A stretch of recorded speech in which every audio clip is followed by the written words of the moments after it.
بہت عرصہ پہلے کی بات ہے، زمیندار شیخ لال کی 2 بیٹیاں تھیں، انیکا اور ریا۔ جیسے جیسے بیٹیاں بڑی ہوتی جا رہی تھیں، زمیندار کی پریشانی بڑھتی جا رہی تھی۔ سنیے جی، انیکا اور ریا کی شادی کے بارے میں کیا سوچا ہے؟ ان کی شادی کی پریشانی تو بڑھتی جا رہی ہے۔ ان کے لیے تو ادھر ادھر پھرتا رہتا ہوں کہ کوئی اچھا گھر مل جائے اور ان کی شادی کر دوں۔ ان کی قسمت میں جو ہوگا وہ مل ہی جائے گا۔ صحیح کہا۔ دن گزرنے لگتے ہیں۔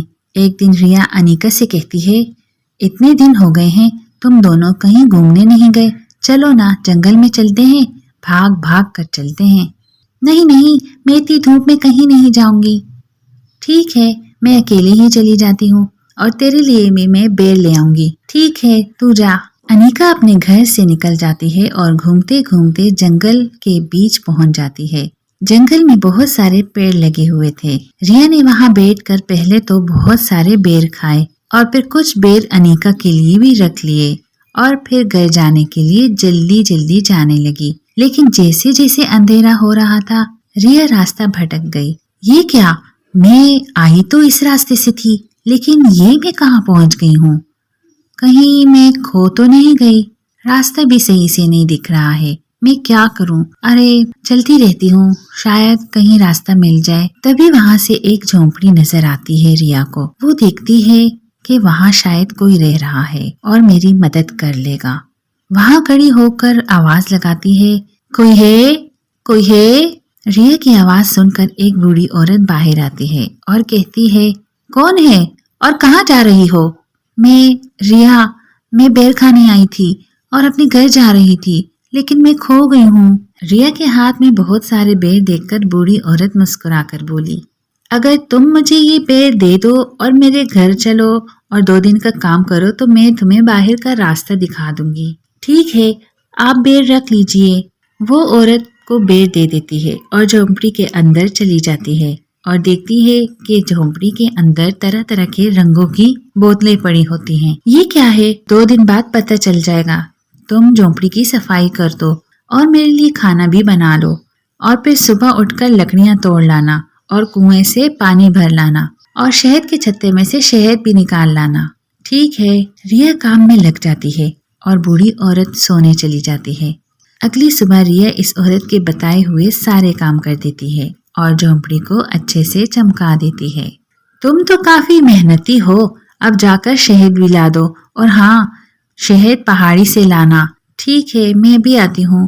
ریا بوڑھی عورت کی بات مان کر شہد لینے چلی جاتی ہے اور وہاں بڑی بڑی شہد کی مکھی کے چھتے لگے ہوئے تھے۔ ریا شہد نکال کر بوڑھی عورت کو دے دیتی ہے اور بوڑھی عورت دیکھ کر خوش ہو جاتی ہے۔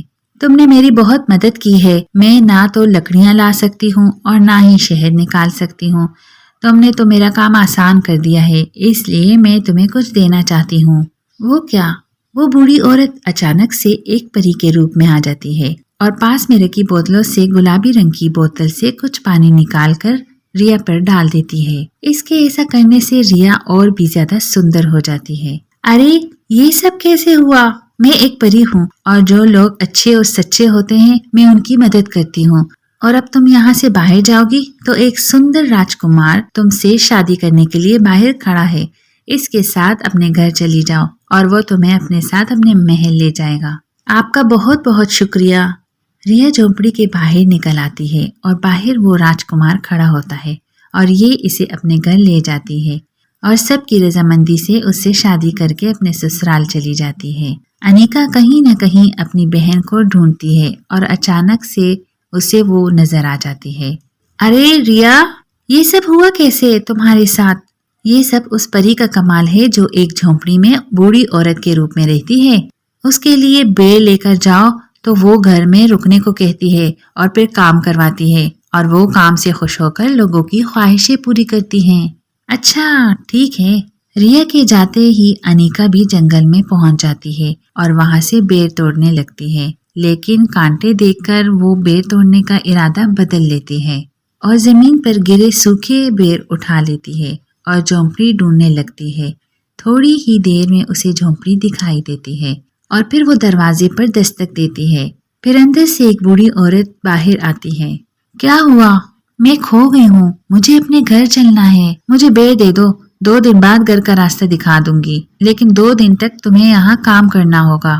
ٹھیک ہے۔ انیکا جانتی ہے کہ یہ بوڑھی عورت کیا کام بتاتی ہے، اس لیے وہ آرام سے بیٹھ جاتی ہے۔ تم صاف صفائی کر دو اور لکڑیاں توڑ کر لانا اور نلکے سے پانی بھر کے آنا اور شہد بھی نکال کر لے آنا۔ ٹھیک ہے، میں لے آؤں گی۔ انیکا گھر کی صفائی کر دیتی ہے اور اس نے جھونپڑی کے باہر سے لکڑیاں بھی لا کر دی۔ پانی اور شہد پہلے سے ہی اکٹھا کر رکھا تھا۔ صبح ہوتے ہی وہ سب کچھ بوڑھی عورت کو دے دیتی ہے۔ اتنا کافی نہیں ہے، ابھی 2 دن اور کام کرنا ہوگا۔ اگلے روز پھر وہ ساری چیزیں اکٹھی کر کے بوڑھی عورت کو دے دیتی ہے اور وہ عورت روز 2 دن اور بڑھا دیتی ہے۔ 2 دن کرتے کرتے 1 مہینہ ہو گیا۔ میری بہن کو تو 2 دن میں سب کچھ مل گیا تھا۔ کیا تم مجھ سے مذاق کر رہی ہو؟ جلدی سے وہ جادوئی پانی میرے اوپر ڈالو اور راجکمار کو لے آؤ۔ اچھا تو یہ بات ہے، تم نے تو کام کیا نہیں اور اوپر سے کام چوری کی اور اوپر سے راجکمار بھی مانگ رہی ہو۔ تم چاہتی کیا ہو کہ تمہیں سب کچھ بنا محنت کے مل جائے؟ ایسا نہیں ہو سکتا۔ جاؤ چلی جاؤ یہاں سے، جاؤ چلی جاؤ یہاں سے۔ مجھے پانی کی وہ بوتل دو، وہ گلابی بوتل دو مجھے۔ انیکا نے بوڑھی عورت کو دھکا دے دیا اور گلابی شیشی لینے کے لیے آگے بڑھی تھی۔ اس عورت کو غصہ آیا اور وہ اپنی اصلی روپ میں آ کر انیکا کو مدھو مکھی بنا کر چلی گئی۔ وہ اپنی اصلی روپ میں آ کر انیکا کو مدھو مکھی بنا دیا اور وہ مدھو مکھی باہر اڑ گئی۔ اس لیے کہتے ہیں کچھ پانے کے لیے محنت کرنی پڑتی ہے اور ایماندار بھی ہونا پڑتا ہے۔